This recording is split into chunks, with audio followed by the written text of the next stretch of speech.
What is Gucci, Manucci's? Welcome to the Half Court Podcast. My name is Darwin Ortiz.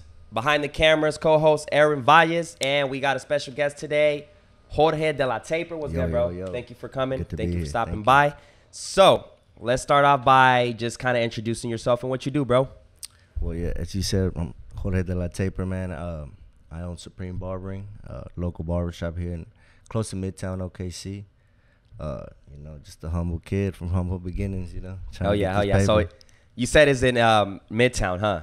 Close to it, yeah. It's between Midtown and the Uptown 23rd area district, right in between. That's a good ass location to have it, man. So let's just kind of start by what got you into like the barbering and like you being like, I want to open my own business. Man, really, it was basically before this, I was doing like mad labor jobs, like construction kind of shit. Yeah, well, landscaping more. At that, it was okay. hard, man. One day I was like, I gotta find something to do, something different, and that's just something that has always caught my eye because I had people back home from Chicago where I grew up, and they were all doing that kind of stuff, and I was intrigued by it, so I chased it. Hell yeah. So that.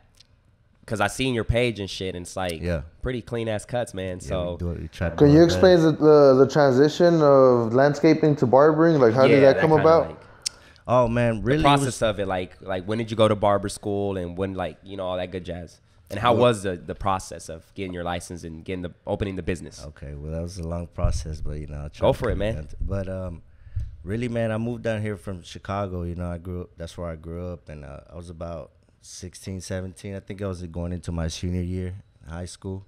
I came down here. I actually graduated from the old John Marshall on the north side. And that's where I started doing that landscaping stuff. I have family here that does that. And I got put onto that kind of job. And from there, I kind of, instead of going to college, I took on to that, just help my family out. And I was looking more towards helping my family out more than anything. And so how long did you do the landscaping? Oh, I did that for a good 4 to 5 years, maybe. Dang. And I got really good at that too, which I did well. I made pretty good money and stuff, but it just wasn't something that I grew up like wanting to do, or something that I wanted to wake up to every day. And, right. But I mean, like it was more than paying the bills. I had a little more and send back home, help my parents out, stuff like that. But I got to a point in my life where, in my early 20s, I was just like, I was like 20, 21. I was like, man, I'm tired of this. I have to switch it up, do something different. And like I said, I was always intrigued by barbering. I had a lot of friends that did that young, like cutting at home, bar stool cuts, or bathroom haircuts, So like I said, I love the culture because I was one of those persons that would walk into the barbershop and I wouldn't mind waiting an hour, 2, 3 hours sometimes to get a haircut because I love being around the environment. The atmosphere and shit. Yeah, it was dope, man. Like, it's freaking dope. I love it. So, I don't know. I guess that was just something that was always in the back of my head. And I grew tired of doing that hard labor job, being under the sun, getting calluses. I'm mad respect for those people that do that, bro. Yeah, to be honest, my respect to everybody. Especially when you have to do it in summer when it's 100 degrees and you have like the long sleeves and like that shit crazy. Yeah. It's hard to imagine sometimes, how far some of our people work like that, what I mean? But it's like I said, it's part of it, you have to do something to put food on the table. For real. And then on that, you have to do them in winter too when it's hella cold, huh? Yeah, like you got to cut the grass. For sure. It's not even just that, wintertime we did snow removal, like Christmas lights. If we had any storms or anything like that, we'd go out there, pick up tree limbs, just work overnight, all that kind of stuff, So we stayed busy, and I don't regret doing that stuff because it taught me the value of hard work. So that got instilled in me. So now that I'm older and I have a little more, I appreciate a lot of stuff that I didn't have before. And I always encourage people to get a shitty job. Well, not shitty. Yeah. Get a job that's going to, like, your first job has to be something that's going to fuck you up because it'll teach you the value of hard work and, like, appreciating a job. Because my first job was at Church's Chicken, man, and, like, they worked the shit out of me, man. Like, that shit was crazy, but it taught me work ethic and it also taught me the value of appreciating, the job. And that's always a good, thing to learn, a good asset to life to have, it gets you through a lot harder times, when you learn good life lessons like that, I would say, it makes you make smarter choices when you get older, you know. Yeah. Can you break that? My bad. Can you break down the transition, like how, as far as like how were you able to say, okay, I'm not gonna be making this money in the landscaping thing anymore. Yeah. I'm gonna have to be in barber school for 10 months.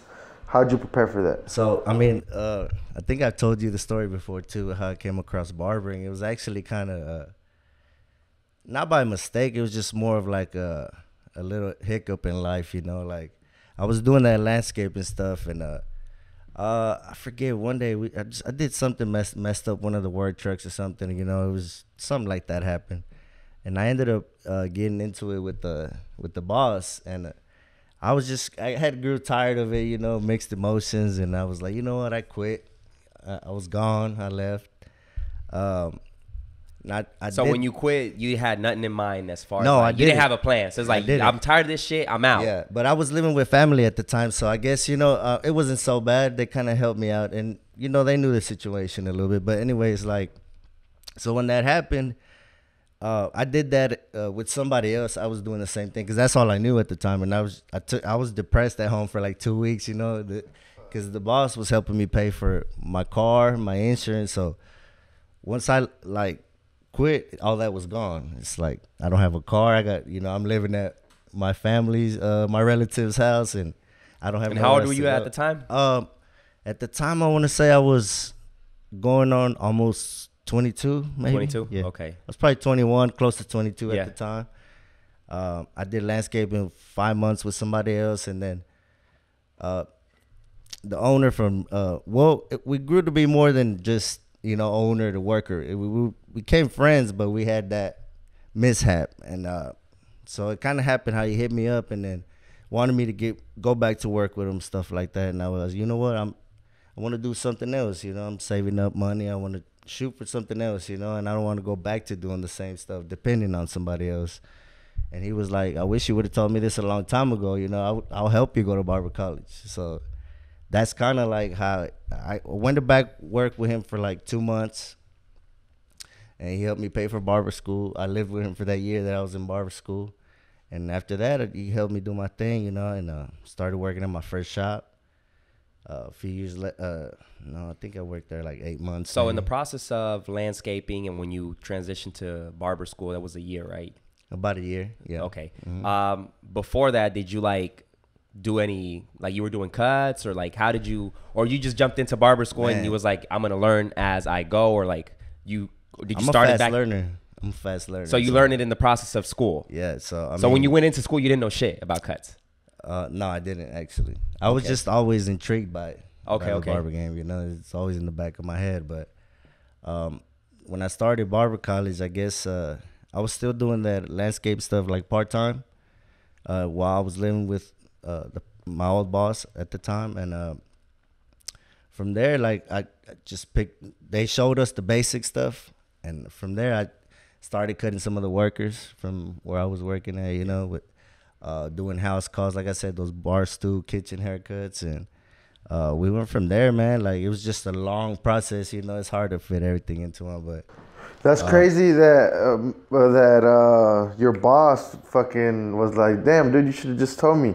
Like that's a lesson right there. Like a closed mouth don't get fed. You know what I'm saying? For real. Sometimes you just have to tell people what you want, you know, and like what you're trying to do and not. Cause you never know. Yeah, you never know. The fool was like, all right, so that's something that you learn too. It could happen like that, you know, with like a mishap, you know, something goes wrong with somebody. You guys get into it. Maybe sometimes it's meant to happen that way, you know. That's when you realize who the other person really is too. Because now he's one of my great friends, man, and we still keep in touch to this day. I see him every Monday, you know. So that's just somebody you come across in life that it might be your blessing in disguise, you know. You don't know it until you actually speak on it, or you know something happens that for you to show that to you, you know. Gotcha. One of those things. So when you graduate from barber school, you get your license. So what was the process like? Did you go to like, all right, I'm just gonna go to a shop, or how was that process of? I mean, I was just always playing it by ear, honestly, you know. I never really planned anything ahead from that, just knowing that I was finally doing something that I wanted to do. So I was open to a lot of, you know, anything like that was coming my way. I'm not saying I took everything that was handed to me, you know, on the first go, but I was pretty much open to a lot of ideas. So I just kind of played it by ear. I did the barber college thing, and I was like, you know, I'm going to try and start practicing doing these cuts on the side, which I was doing on the weekends. And I would make at least my gas money, you know, to drive to barber college and stuff. And, I mean, from there, it just took off. The owner of the barber college happened to already have a barbershop. That's where I used to get my haircut. That's how I learned about the barber college. But I started working with him straight out of barber college, and that was kind of like a start. So you was in his shop? Yeah, much. I was in the shop right when I graduated. And at the time, too, like I said, we're still talking still to this day. I have nothing to my name but a bucket F-150, you know, with no heater. I drove that bitch for 2 years with no heater, you know. And that was part of the hustle, part of the sacrifice, you know. Yeah. And that's how it goes. And, you know, got straight into the shop. You know, I was the first Mexican dude. I think that was like 2013 maybe. And I remember JB, he called the guys at the shop. He was like, you guys watch out because I got this cold Mexican coming y'all's way, you know. And nobody believed him. Like, everybody was like, for real? But at that time, it was, I hadn't been living here that long. And it's just like a culture shock, you know, Chicago and then here, like, it's way different. Like, back home, you know, there's a lot more Mexicans, a lot more raza too, you know. But I've always been open to hang out with anybody, you know. I don't judge anybody. Here I come more and it's, I don't know, we're like the minority over here. You get what I'm saying? But, you know, I've never saw it that way really like that, you know. I always give everybody an opportunity, you know, and become friends with them. But, like I said, it was lovely, man. Like, I started there. I made a name for myself in a short period of time because I hadn't been cutting that long, but I was already doing pretty good for myself. Your work was pretty much talking for itself. Sure, how was a day like back then? Like, break down a day when you were in the shop.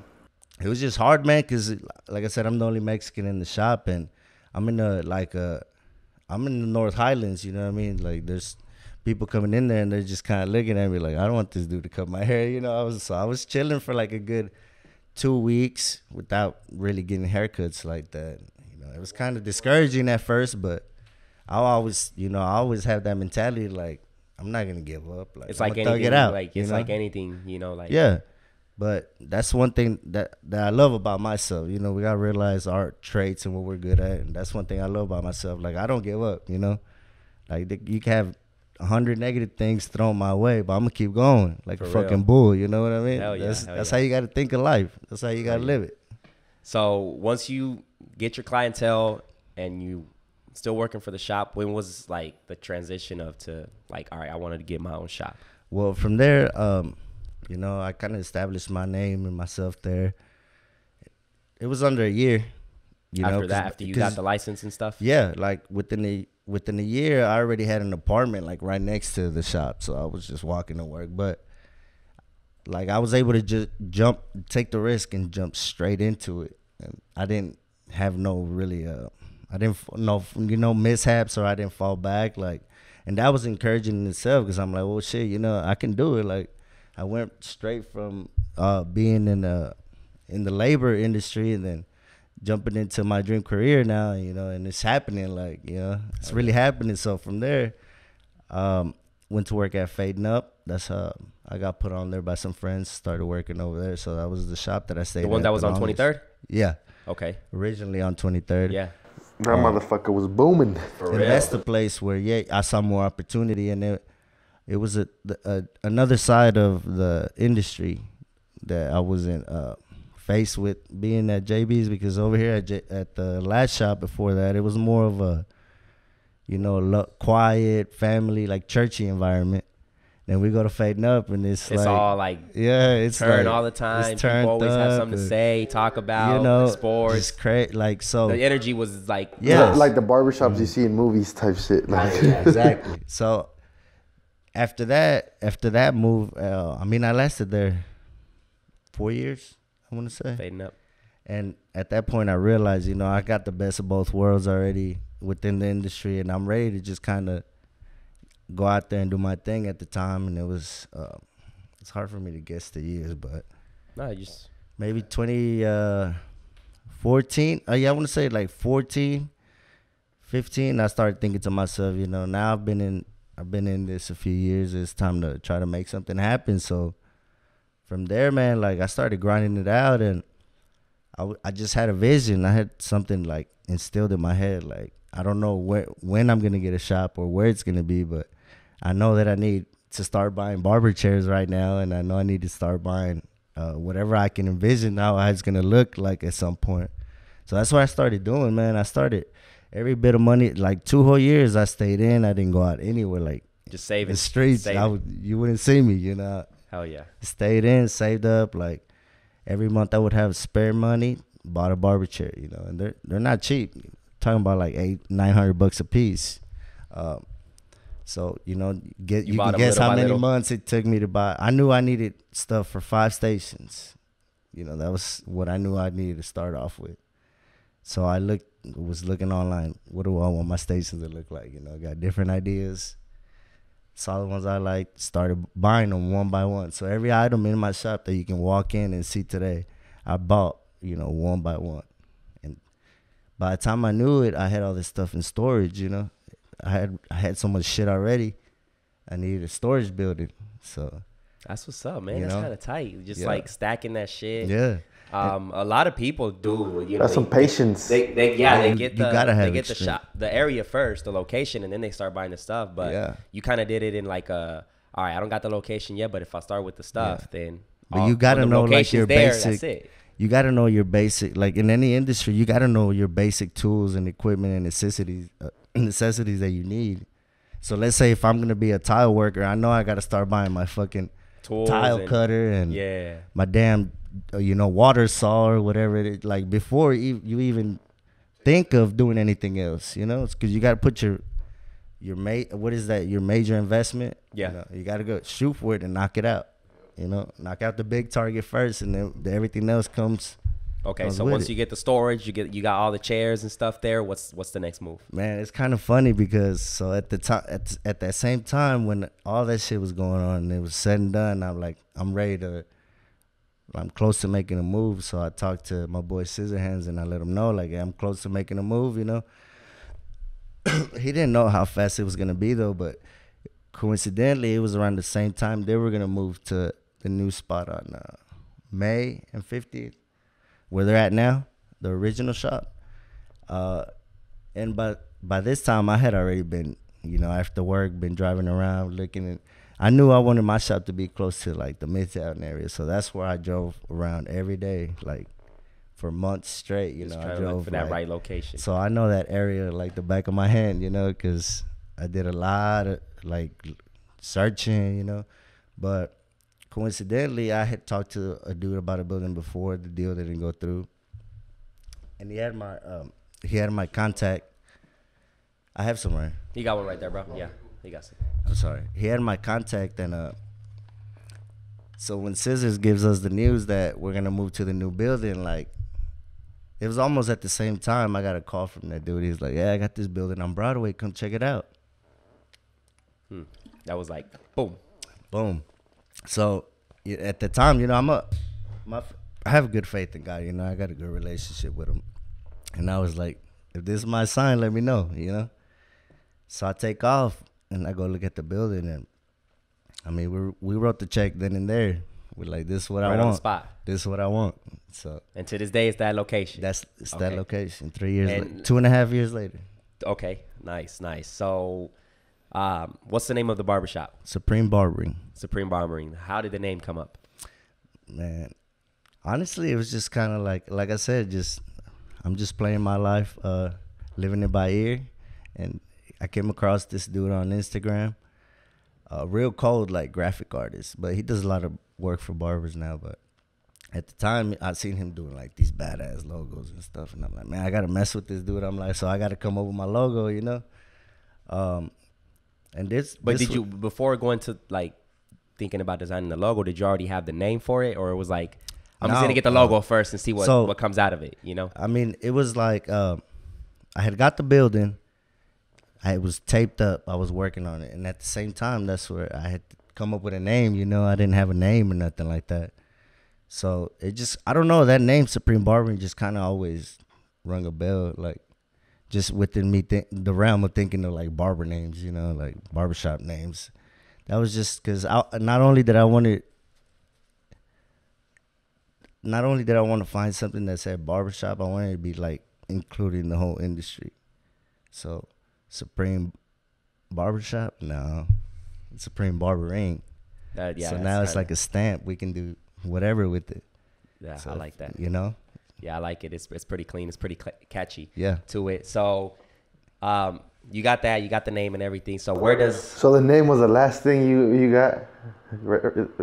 In a way, yeah. In a way, because I was brainstorming. Like I said, I think that's one of the hardest things to come up with. Because you want something original. And especially because the whole build, like when I got the building, it was kind of like we were focused on moving to the new shop over there, and so this kind of just hits me. And then we signed the fucking check like as soon, because my partner, well, my old boss, you know, like I said, he's one of my investors too, you know, but at the time it was just like a loan that he gave me, and I paid him back shout out to Brian, but I paid him back every bit of his money.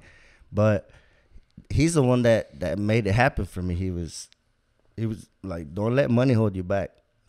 You find a building that you like. Yeah, he saw the vision like I did, you know. And he wanted to help me out. He said, if you find a building that you like, just let me know. We'll sign the check right then and there. So he gave me a blank check, actually. I saw the dude, like, I saw the building for like 5 minutes. I said, you know, that's it. I'm not going to skip my opportunity. For you real. know what I mean? And I took onto it. So yeah. Once that happens fast like that, like, everything just kind of rushes. You have to, you know, you got to be clutch. For real, yeah. And so I came up with that name in a clutch moment, and, you know, I paid the dude for the logo, and, man, I said, freestyle it. I just want some type of script that says Supreme Barber, and I gave him my color scheme, which is blue, silver, and white, and, man, he killed it. Nice. So that's how it happened, you know? Yeah, hell yeah. You got a name for yours, AV, when it's time? I don't, bro. I think it's just kind of like... I'm just kind of going with the flow. Well, with it, it'll come when it comes. That's how you do it. Comes when it comes. I think that would be the right thing. So where does your name, De La Taper, comes from? So what? Man, that's really what... That's funny because, like I said, they said your nicknames are given to you. You know, you don't pick your own nickname. And my boy, Bo Fields over there at Fade Note, he used to call me Taper and De La Taper, you know, so I just kind of ran with it. That's kind of attached my first name to it and ran with it. Hell yeah. That's really catchy. So yeah, I mean, you know, it's catchy. Yeah, it is. It's time for me to brand it. Hell yeah. So at the shop, how many barbers do you have? Oh man, I just hired my last one the beginning of last week. So we're 6 deep now, including myself. Including yourself. How difficult was that?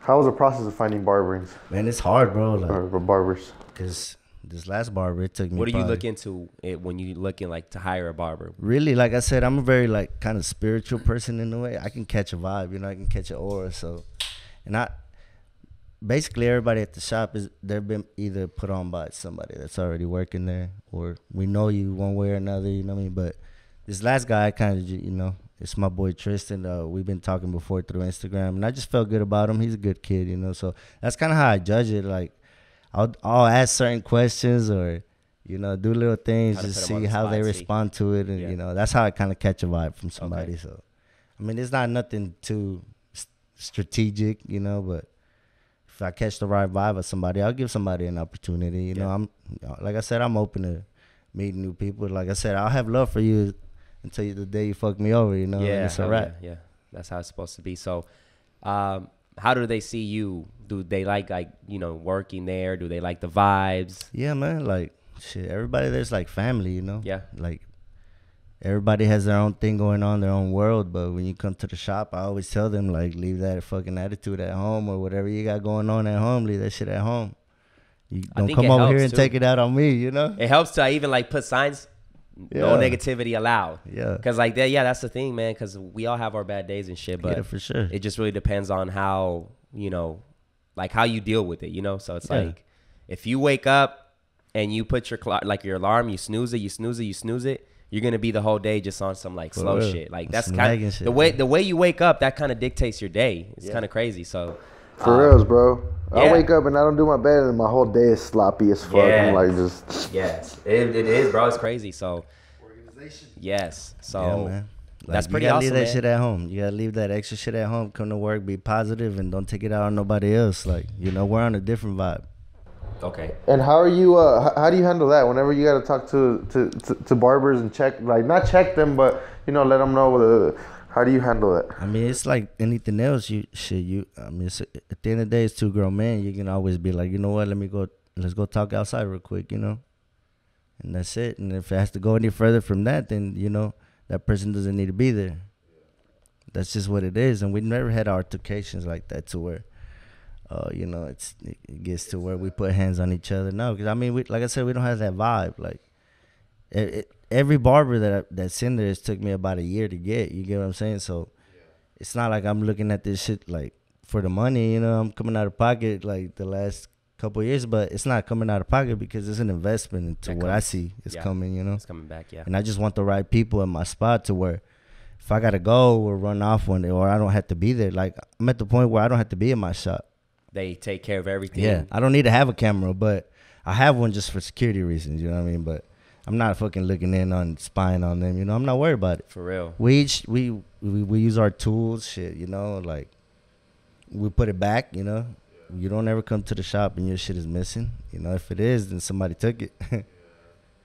Okay, so what has been like one of the most stressful things to deal with when having a barbershop and having, you know, your own barbers and stuff like that? Man, it's just the difference in everybody's characters, man. Like, you got to deal with everybody individually. You know, that's hard.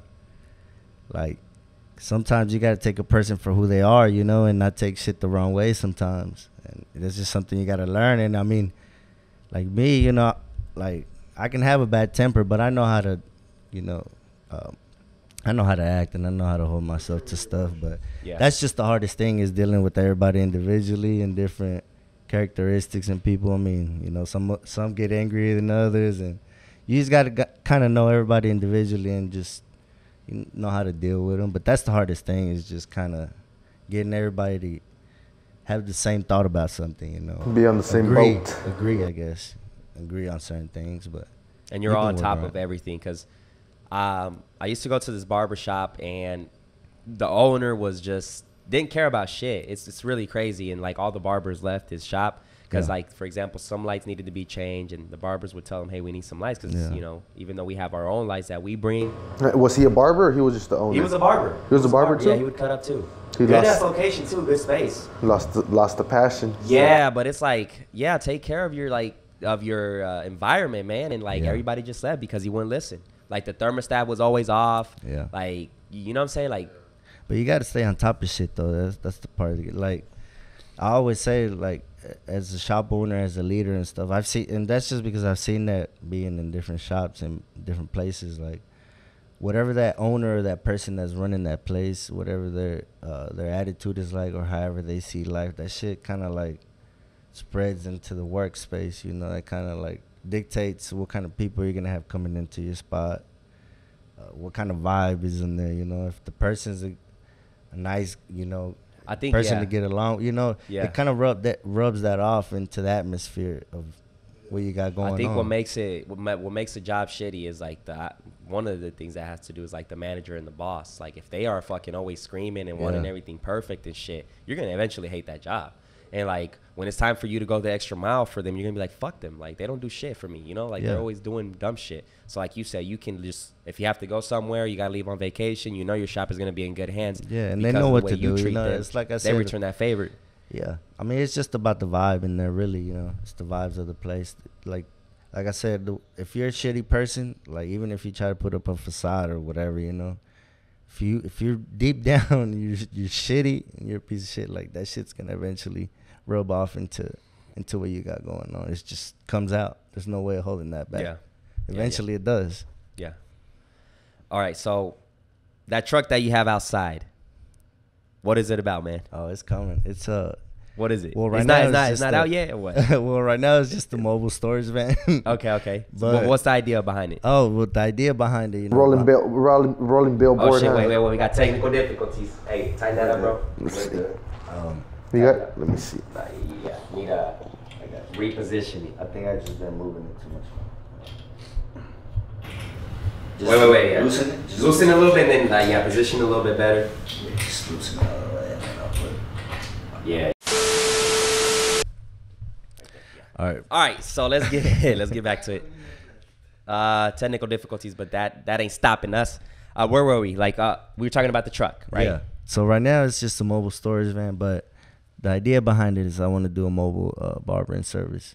Just another service we can provide aside from you coming to the shop and getting a haircut, now. But of course, it's gonna be at a premium price. But we're pulling up to you. Right. It costs to be the motherfucking boss. With the full thing, we're pulling up with the full thing, genius, though. man. And you already having that already in mind. That's gonna be something crazy. That's gonna be like Uber for barbershops. Like you don't want to go to the shop, we'll come to you. That's genius. That's like innovation. Yeah, for sure. And I seen those like in the UK. They're doing that. Which is pretty tight. Yeah, I think I actually know what you're talking about. I've seen like a little Facebook thing. So like just the idea behind it, that's gonna be tight, man. Yeah, I hope. But it's gonna work, because like I said, everything I do, I put my mind to it, and it's gonna work. But it's coming, man. It's coming very soon. But right now, it's just in the process. I need to watch the thing actually, but it's coming. And you drive it everywhere, huh? Every like that's day. your. That's why I put the shop info on it right now, like just some basic. But I think that's good as advertising, like just everywhere I go, like he lives it. Yeah. So that's my way. Everybody is like, "Why are you driving that party bus around on this?" Ain't no So you doing good, man. You booming. Yeah. You booming, man. Hell yeah. So like, are you planning on like opening any shops in the future? Oh yeah, but see, that's the thing. That's where I'm looking already far, like light years ahead. Like, so the whole idea behind it, I don't want to give away too much, but it's just having multiple shops and maybe a van at each shop readily available. Because each shop will be in a different side of town. So if we can have a van readily available at every shop, it'll cover that diameter, that distance, or whatever it is. And that would be like pretty much through an app and like, let's say one of your barbers. Eventually, we can get it there, but we're like the way we run our things, we like dealing with our clients on a personal level. Like we're still the old school type. You can hit us up. We got a scheduling that, but we still want you to call us and text us and hit us up for a haircut. I think that would be tight in the future. I mean, because you got to test it out first, and you'd be like, "Mate, let's see if we can make an app," or I don't know how that shit works. How booked are you? Huh? How booked are you? If somebody wants to get a haircut. Now, I've been like a week and a half in advance or so. But and that's only because I don't want to work any more hours. I'm trying to dedicate some time to my son. Like you trying to keep a steady schedule from like certain time to certain time. Yeah, because I'm trying to spend some time with my little 2-year-old, like I said. So you got a kid? I'm cutting back a little. Yeah, I have a little 2-year-old, Sebastian. Okay, so nice. Trying to cut back a little bit. I bet he be looking fresh than a motherfucker. He stays fresher than me. Stay fresh, huh? That's what I'm saying. Like, I think now is an era. What do you think would change? Because back in the day, I would get a shitty ass haircut. What do you think now compared to now? Technology. Technology. Or maybe was it like? I think people are just getting more creative, man. Because everything's evolving. When you was a kid, were you getting like tight ass cuts? I was getting nice cuts, nice. You nice. Probably was getting military cuts, bro. Like, but I don't think the technology was there for like. Were you getting dope cuts when you were a kid? Chicago, the barber culture is big. That's like the mecca of barbering. Actually, that's where the first barber college was established.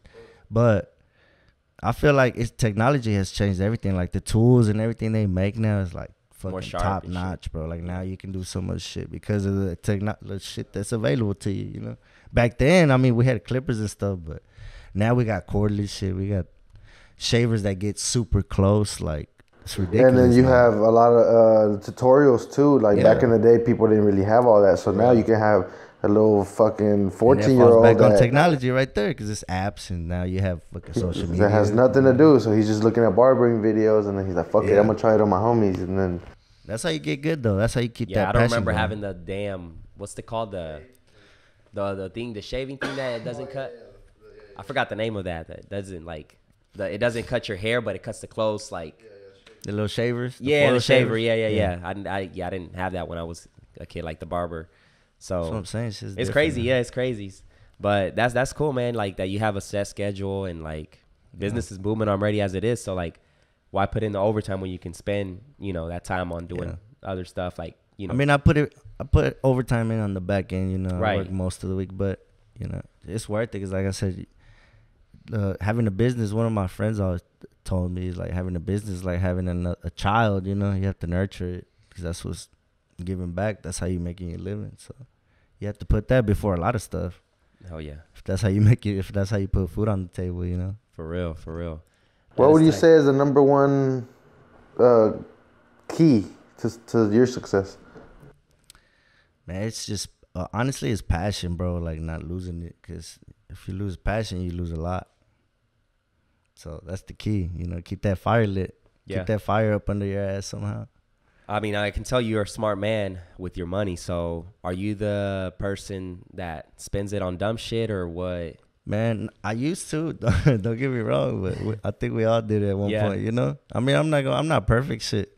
I still like to kick it sometimes. Yeah, you know? you just kind of have. But fuck it, you know. Sometimes if you got to spend a couple hundred to turn up, you know, you wouldn't do it other times, but you know, and that's just an example, you know what I mean? But man, just live it, you know. You're constantly looking. Yeah, just live it. As long as you have a good mindset and you're a good person at heart, I feel like good shit's always gonna happen, you know. And your dreams can come true as long as you do shit with the right intention, you know. You don't try to fuck people over, it'll happen. Did you look up to anybody in the process? And it doesn't have to be barber related in specific, but did you look up to anybody as far as like motivation or? Man, yeah, to a lot of people, and there's just, you know, people that you come across in life, you know, like my mom, of course, one of my motivations, you know, my old boss. I always say that, but he's really my friend, you know, he's one of my best friends. And like I said, a lot of people, I can name you probably like 100 people, you know, that I've crossed paths with it. I got mad love for it, and I got that appreciation for him, you know, so it's a lot. It's too many. Everybody plays their role. Yeah, you know, your life comes together because of so many other people too, you know. Gotcha. You're pretty open minded and shit, man. Yeah, you gotta be sometimes, man. Like, shit, fuck it, you know. You gotta live it. You gotta be a little open minded. That's how. If you close minded, man, you close a lot of doors for yourself. For real. And it's like a saying that you mentioned on the podcast the other day. Yeah, man, I was don't block a blessing because you. And see, like that day we were kicking it. We were at Blue Garden that day, and you told me you were like, you can't judge people off of what others have done to you because you can block some blessings. One bad experience doesn't change like all that for everybody else. You know, you got to give somebody else a chance just because the other guy fucked you over. Doesn't mean just cause I'm not saying this is the case, but if he fucks me over, I'm not gonna block myself from giving you opportunity, and you're his friend. You know what I mean? Like. It's not because you could have some shit that I come across, you know, we cross paths for a reason. You can put me onto some shit that I didn't know, you know, and I'm gonna block that just because, you know, I don't fuck with him. Like, that's just an example. Yeah. You know, and I don't know. I've just never been that type of person. I give everybody a chance. Like I said, till you fuck me over, then we done, you know. We don't have to mess with each other after that. Yeah, I think that's how it's supposed to be. Yeah. Because I like that shit, man. Unity, like I always mention, and I'm gonna keep mentioning to this day, but it's all about that unity and like just giving everybody a chance. Yeah, that's what it is. It's not hard, man. It's not hard to give a, you know, it's not hard to give a fuck about somebody else other than yourself sometimes, you know. Yeah, that's the key. How do you handle L's, man? That's the question. Man, and we were just talking about this the other day with a friend, but I'm like, man, to me, L's, I never take L's. When I do, it's not a loss. It's a lesson, you know. That's how I see it. You know? Hell yeah. Even if it's money, whatever the case it is, you know. Even if you lose your damn car keys, you know, that's a lesson. Don't do it again. You know? AV. That's all I'm saying, though. Don't, because, like I said, you just got to change your fucking mentality, man. Don't look at it as a loss. Like, that's going to have you down and out and shit, you know? Like, fuck. Just look at it as a lesson. Like, fuck, I won't do this shit again. That's for damn sure. That's what Keep it is, pushing. That shit hurt. Won't do that shit again. Yeah, that's what it is, man. Because sometimes we get our moments and shit, but it's like, let it sink in for a minute. Because for example, when I get pissed and shit, it's like what we were talking about the other day. We just like, if I'm pissed and I'm having a shitty day, I just need some time for myself. So the gym is one of them where I just go and fucking get a workout in and just kind of distract myself for a bit while I let the anger, whatever the case is that day, just leave. You know what I'm saying? Shit go, man. So, yeah, man, shit. That's pretty dope, man. Like, how do you, is there anything you do to handle stress? Yeah, you know I do. I put one in the air a little bit sometimes, you know. Just put one in the air. I mean, you know, but we all got our vices, you know, whatever it is. But aside from that, man, I just kind of like, honestly, I bought myself a fucking one of those road bicycles a little while back. And man, that's some good ass meditation. But sometimes I just go on a few mile rides, you know, and just kind of do my own thing. Fucking put my ear pods on and take off. That's a good stress reliever, you know. Sometimes some time to yourself. Oh yeah. You know, we all need that sometimes. So you get away from people, you know. That's really all it takes. I mean, like I said, I'm one of those. I like to just brush it off and keep it going. I'm blessed to have that trait, you know, because a lot of people don't have it.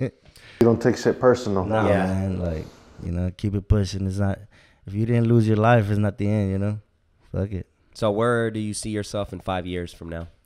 Man, 5 years, I was wanting to retire maybe. No, I'm playing. But no, not retire, but just 5 years, I want to have my money, like, working for me. I don't want to be working for my money, you know. So that's what I'm shooting for, and I'm going hard these next 5-6 years or whatever it takes, you know. It may take a little longer, maybe 7. He knows the beauty of patience. Yeah, you got to have it because, you know, or else you're going to get some gray hairs. And I'll be goddamn if I grow some gray hairs right now, you know. For real. Not right now. Yeah, it's like, patience. That's what it is, man. Yeah. Keep enjoy the journey.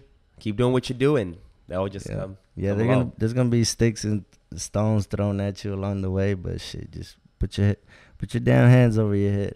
And as long as, like, you're happy, I think that's what it's. The name of success. Ultimately. Man. Doesn't have to be necessarily money, but if you're doing what you love, the money will come, obviously. But happiness, I think, is the key of it, you know? Yeah, so basically, in a matter of, how old are you right now? I'm about to be 30 in a few months. So 29.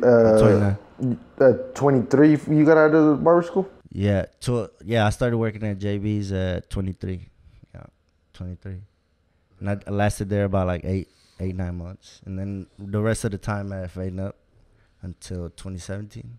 And then at this point now, it's like you've already done so many things that you're like, man, now it's just, you know, it's a matter of time before it. That's but cool. I mean, even when I was younger too, I've always had that kind of attitude though. Like, I feel like I've always had like that boss mentality, you know, like where I knew I wanted to be at one point. I didn't know what it was, but I knew I wanted to work for myself and do my own thing, you know. How did that come about? Like, it was just... I don't know, man. I think it's just a trait. Yeah. Sometimes, I don't know. I couldn't explain that to you. Like, you never saw somebody that you were like, damn, well, yeah, I kind of looked up to who I was working for. You know, Brian, you saw. Brian, that's my boy.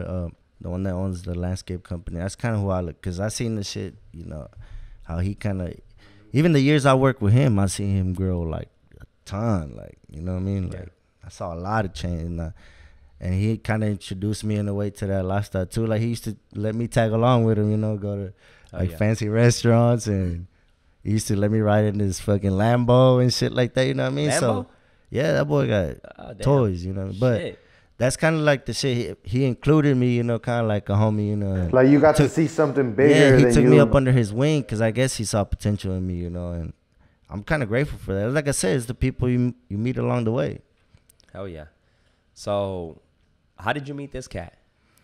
Man, how did we meet him? I think I hit you up. For a cut or something like that? No. What was it for? We met. Well, I think I had seen you around, man, but we're supposed to do video work, I think. And we got some stuff going, but we never really... Yeah, that's right. We just had too much, shit going. Because I had been hearing about him doing the videos and all that stuff. And I know I've been telling him for a while, like, hey, the thing with George was that his story was too big for me to just shoot one video for him. Yeah. So I always... What were y'all trying to do at the moment? I don't... We didn't know. That was the thing. Like, I didn't really know how to piece it together. Because I was like, I could go in there and just shoot a little video of him cutting, but... I knew that his shit was, he had more than that, you know, he had a story, so really we became friends, like, and started getting it. That's really what it was. It was around the time I had just opened the shop too, right? Like, that's where we did it. That's where we did it at the shop. It was like 2 years ago. Yeah, and then after that, I got into barber school. I think I did the interview, and then I got into barber school. No. That's crazy. I was already in barber school. Something like that. Yeah, it was crazy. I don't know. I mean, either way, we would have crossed paths just because of Danny and just the mutual people we know. You know, we ended up just kicking it. Really, that's what it turned into. So we've had conversations for fucking hours before. Like just, it's crazy. Oh yeah. So, shit, I had this question in my head and it just fucking vanished. I think that one of the things was that we like to talk. Like, a lot of people don't like to problem solve, and you know.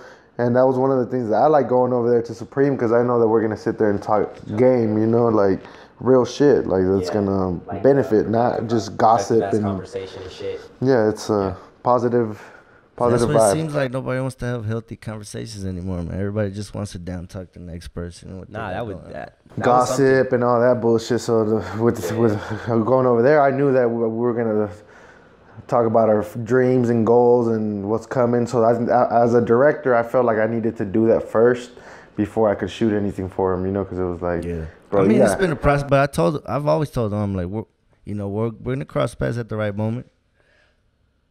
We just, play our cards, and it's gonna happen when it needs to happen. One of those things. And it's been cool, man. The dots connect at some point. For real. Now we out here, doing the podcast. You know what I'm saying? And then we're about to do an episode for the lifestyle, the barber lifestyle. So that's gonna be a vibe, man. I'm excited for that shit. So y'all stay on the lookout for that. What else I was gonna say? Oh yeah. So about that we're talking about bosses and shit. When did you know you wanted to be your own boss? I'm kind of curious. I think since I was my dad put it in my head pretty fucking young. So since I was little, he always said like, I want you to work for yourself. Like that was the big thing my dad. So yeah, I've worked jobs though because I knew that my dad told me, you gotta start from the bottom. So it's like eventually you can be your own boss, but I worked at bronze and golds, and I built a work ethic, and that was really when I felt like I was good enough, and that's when I was like, fuck it, I'm gonna take the risk and just do it, Like I had seen enough, I think. I was like, man, I already know how this shit's structured out, how it, so I was like, let me go and do this shit for myself, because now is the time. So if you had to give anybody advice, George, on, they're trying to build a barbershop or just do their own business and shit, what would be the advice you would give them? Just be ready. Be ready for the storm, because that shit is hard. No, but, I mean, I really just tell people straight up, don't do something if you're going to do it without passion, because it's not going to work. If you lose passion, you lose interest in what you're doing, And that's how a lot of shops shut down, because their owner or whatever, they don't like what they're doing anymore. They're not content, or maybe they want more out of life. But, man, just keep that fire lit. Keep that fire lit, that passion, And that goes for any industry. You keep that passion going for, videography, whatever you want to do. And that makes you want to stay on top of things, stay on top of the latest trends, It keeps you researching, it keeps your mind fresh, keeps it going. So, just keep that. If you're not going to do something with passion, don't do it at all. Gotcha. AV, this is something we got to ask everybody. And sometimes I might forget, so I'm just telling you this. So if you had to go back in time where you were 20, if there was something you had to change through the process, what would it be? Man. If you go back in time, like right now, you're at 29 and you go back to your 20 and you had to talk to yourself. I wish I would have started cutting hair maybe before 20. So that's probably one of the things. I wish I could have picked it up a little earlier. The hell with the landscaping, go cut. Because I picked up the clippers when I was 22, so I wish I could have happened a little earlier. But, everything happens the way it's supposed to happen. So that's just probably one of the things I would change. That's it. Tight.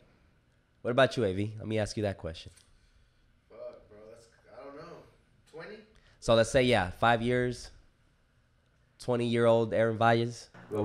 Be patient. Yeah, just be patient. Be patient, and don't fucking take shit personal. Be patient and don't take shit personal. That would probably be it. Because I think after that, if you don't take shit personal, then everything is just, all right, let me keep going. Instead of dwelling on shit, I think that's what I've done in the past. Patient when you were younger, probably? Yeah, I wasn't patient. I want to fucking, bro. I'll work, you know what I'm saying? I'll fucking stay up and do the shit so it can be quicker, but yeah, I would say just chill out and fucking kind of take a breather, bro. Yeah. Definitely, I would tell myself I'm 26 right now, so when I was in my 20s, to just jump on shit, like just jump on it. Pause. But just jump on, because sometimes I would just hold back and not be 100% sure that I wanted to jump on some pause. To just try shit as far as shit that passions me. So I definitely just be like, go for it. Go for it. I'm tired of the damn pause. Go for it. But that's what definitely I would tell myself. Now, yeah, I think I've always been pretty good about that, but again, like it's good and bad, you know, because like sometimes you just gotta, like, you can't do everything. You Every can, pro right, has you his can't con, do bro. everything. Every pro has his con. and I would have definitely started documenting a lot more earlier. I think that would have been pretty tight just to start documenting it from an early process. Are you into that, like filming and documenting Man, shit? I am vlogging but, or know, some shit. The like, process. I'm always down to learn something new, but I am kind of like inclined towards the artistic side of stuff, maybe, like, you know, and that includes like anything visual, you know. So barbering, of course, I'm intrigued by that. Of course, I've even asked you for tips, you know, on videos and stuff. Yeah, man, like I love all that shit, you know. Graphic design, I would want to do a little bit of that, you know. Hell I'm yeah. down to learn stuff like that. That's okay. dope. Bet. So besides like the barbering, is there anything like you like to do? Any hobby sports or? Man, I try to keep back, but I mean, I love to play soccer. I just had got hurt, you know. But just staying active, you know. I'm down to try new shit. I want to go hiking and do all that stuff too, you know. So Okay, yeah, hiking. active, I don't know man. about hiking, man. I'm afraid of heights. I want to so. do all this shit. I want to go Shit. kayaking. I want to do all that. That sounds a little bit more Yeah. on my side.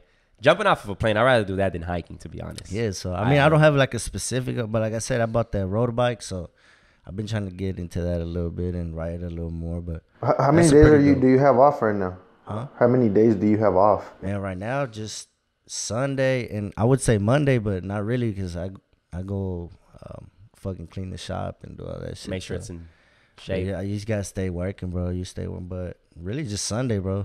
All day Sunday. Today, yeah. So yeah, you can't waste no time. You're basically Yeah, my shit's like, you know, out of routine. But I mean, it's cool, you know. It keeps me busy. I like to stay busy because the days I do take off or I'm at home, I feel like I'm not being productive. I'm like, oh shit, I gotta do Hell something. yeah. That's how I feel too, man. Like, I bet your girl's like, sit your ass down, Yeah, man. even when I'm at home, bro, like I just fucking stay up late for no reason, like just watching Netflix or some shit, like yeah, pass out on my recliner and take my ass to bed like at 4 or 5 in the morning when I wake up and I'm cold. Like that's me, man. I think that's AV too a lot because like Would you stay consider working, yourself an yeah. overthinker?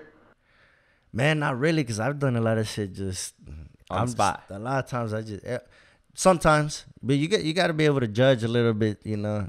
So you kind of like think about. Yeah, you have to. I mean, you can be spontaneous, but shit, give yourself like 3, 4, 5 seconds to react. Yeah. You know, like, but no, there's times where I can be. I'm just like, you know what, fuck, all this shit's a risk, bro. Like buying the van, like I don't have my car got totaled. That's how I came to getting the van because I had that idea already. So I'm like, shit, maybe this is my sign to. So that's your everyday car right now? Yeah. Oh shit. Yeah, I'm not playing with this shit. I'm telling you, like, Oh yeah. you just gotta do it. Like, I got the check for my car, and I'm like, fuck, should I go get a truck? I've been wanting a truck. I'm like, nah, maybe this is my sign to get the van, cause that's what I've been dwelling on. I've been thinking on that. Like, I'm like, you know what? Fuck it. I'm just gonna go do it. If it works out, it doesn't. But I mean, I love driving the van. It's like a little mini bus, you know. It's Yeah, dope, it's comfortable as hell too. I whip that thing everywhere I go. Walmart, don't matter, Walgreens, wherever I need to go. I'm going to Pink tonight. Yeah, but shit. You know, people are seeing it. They're seeing the It's advertising. They're seeing the shop logo, the phone number, the social You got the media. social media, huh? Too. Yeah. Yeah. Like that's kind of how going back to making your money work for you. Like that's one of those things where you paid the money for it, but like you're getting. It's a walking Yeah. store. It's a Better walking. business. Fucking. I mean, shit. I can write off the whole amount for taxes, so you know, fuck it. Yeah, that's tight. I'm not tripping. You know, you're gonna get that money back somehow. You know? So what would you tell like a young dude right now that's trying to be get into the barbering game school? Three little things that you would tell them before going into it. 3 things. Well, of course, for one, you know, stay passionate. Number 2, stay humble. Number 3, stay away from all the facade side of the industry. You know, like. Every barber out here is a celebrity barber, you know, they're sponsored and all this shit. Like, man, a lot of these barbers ain't really doing what they're doing, you know. You just focus on being fucking tax-paying citizen, you know, learn how to do your taxes when you jump into this game because a lot of people don't. Like, I know a lot of barbers that haven't done their taxes, you know what I mean? If you want to be able to do shit in life and progress and move forward, like, you got to understand when you go to the bank, they want to see paperwork. So you got to stay on paper, you know. And that's just one of the big things I try to stress on. Even my barber's like, hey, you know, y'all stay on top of your game. Keep up with your taxes, your permits, all that shit. So that's important. That's really important, actually. That's some good ass advice right there. Is there any famous barbers you look up to? Man, there's quite a few, and I follow a lot of them on Instagram, you know, but there's too many, bro. There's too many cold barbers out there. Yeah. So, I mean, I can name from like Marcus, Los Cut It, fucking Nick a bunch of them, man. Nick the Barber. And then you got all those motherfuckers in like England and shit too that are like doing stupid ass. Definitely, the barber community just keeps growing and growing, and it's barbers. And it's positive, bro. That's what I love about it. Like it's like like when you go to. If you go to like gatherings, barbers show love for the most part. Everything is cool. Yeah, dude. Like I follow too many like talented barbers. Like, man, and like I said, that's even me. I'm still doing that, you know. And I'm full of clientele, but I gotta stay on top of my game, you know, and fucking learn what the latest trends are and how to do the latest cuts. Cause you're always gonna have that one person. That's what I keep telling AV, walk man. in. I tell AV, don't be that guy, man. That doesn't adjust to technology, like, trends and shit. You gotta. Keep up with Netflix or Hulu or none of that shit. Fuck that shit. No, I'm just saying, yeah, like technology, because we use technology. All this shit is technology right here. Yeah. This shit over there is technology. So you don't want to be that guy that goes into Best Buy or fucking T-Mobile or whatever the case is, and they're helping you out, and like I don't know what you're talking about. Just adapt to it, man. Adapt to it and fucking keep evolving. You gotta stay with the times. And the same with the barbering stuff. When new shit comes out, you adapt to it. Whatever the trend is, you adapt to that and keep doing it. With whether it's cuts or social media content, whatever the case is, just adapt to it. And so you expand your knowledge. Adapt and overcome. That's what it is. That's the thing, you know. You got to gain that knowledge somehow, you know. So you got to stay on top of it. Like, you got to go out there and fucking explore, man. Like, put yourself out there like that. Really, that's how I would say I met George. Is I just fucking I put myself out there, and then somehow we ended up like everybody put J Poe. Like I put myself out there, and I fucking he sees me multiple times, so he's like, oh, this fool's serious about his shit, because he's always out here fucking within the mix, you know. I learned also the importance. I wasn't that like crazy about kind of like socializing and like knowing and like networking and all that crazy jazz. I wasn't too crazy about it, but the importance of it is it'll change your life, man. It'll change your life. It will. So it's like he said, like when you see somebody that's getting it, and like if you were inside your house all the time, you're not gonna meet, if you're just within your circle, you're not gonna fucking see more than the basic, you know what I'm saying? You got to step out there and meet. That's why that's when like the podcast was born. I was like, I think this is a great opportunity to kind of like get to see the people that are, putting in for the city, that are doing entrepreneur shit, and like you get to just you get to just know and like network and stuff. So I think it's a win-win for everybody, because it's just putting everybody out there. Like right now, people that I don't know, they're gonna get a lot of information. Upcoming barbers, they're gonna get a lot of information from you. They're gonna know. And I think it's pretty tight. That, we're giving back to the culture, man. That way it evolves and it gets better, because that's one of the conversations we have all the time. I'm like, man, like the barber industry in Oklahoma is grown, but there's still a lot of things that it's like just getting licensed is kind of limited, like there should as many talented people as and that's something you want to fix, right? Yeah, I want. That's one of your goals. Yeah. That's something he told me he wanted to fix. He wants to it should be. You should be able to put somebody through a program and get them licensed, get them to where they know what they need to know. What don't you like right now about the system? I think it's very limited. Like it's just limited. Like people are struggling to pass their tests. Like it shouldn't be like that. Like you should be able to go to a school and then they give you a curriculum and then you fucking, like setting you up for success. Yeah, man. Instead of fucking taking your money and not really the boot. Yeah. Go ahead, take your test. It's just like here's a classroom type of thing, And it's like when people go there, they're like usually in a situation where their life is changing completely. Like they've just quit a job or they've, so they go there to try to change their life, and then when they go and the school isn't putting passion into it, it's not cool, because those people put their all into it. Like they sacrifice that money, time, everything, to go to school, and it's some bullshit. It's not cool. That would be pretty tight, man, if you were able to pull that shit off. And I think I think everybody can play their part, you know, in the barber game. Like that's what we do. The George, he took Dan and me in the shop, and like we don't work there, and he still games us up. Like that's every barber needs to do that more. Is just not be so selfish with their information, you know. I fuck with that, and that's one thing I was saying. I feel like at least in the barber community, there's a lot more unity than other places. For example, like filmmaking or like videography or photography. I feel like everybody's selfish about it and other stuff, but in the barber community it's like more unity. Like you guys would kick it all the time over there at the shop with other barbers and shit, and it was like, well, and not a lot. I mean, I think it's gotten better for sure, because I don't think barbers still hate on each other and shit. They do, but it's just, I feel like it's getting a little better though. It's getting better, but that's the thing, you know, like, I don't know if, like I said, you got to do shit for the right reasons. Like me, I'm doing it for the right reasons, you know, like, I want to pass all this shit down. Like, at the end of the day, I'm not scared of somebody calling me out for a barber battle or some shit like that, because I will do it, you know, like, you just got to acquire that knowledge and then pass it on, you know, I mean, that's every generation's job, whether if you look at it like a family aspect or industry aspect, like, you got to learn this shit, perfect it, you know, do the best you can with it, pass it down. That's what keeps that next generation going, you know. You can't be mad at the next generation for having it easier than you.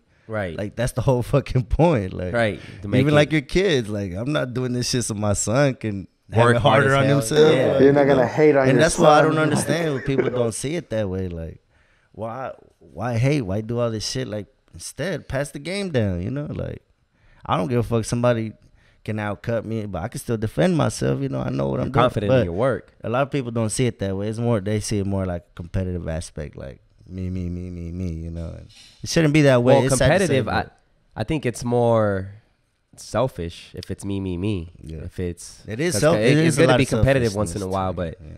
when it's like me, then that's more of a selfish kind of shit.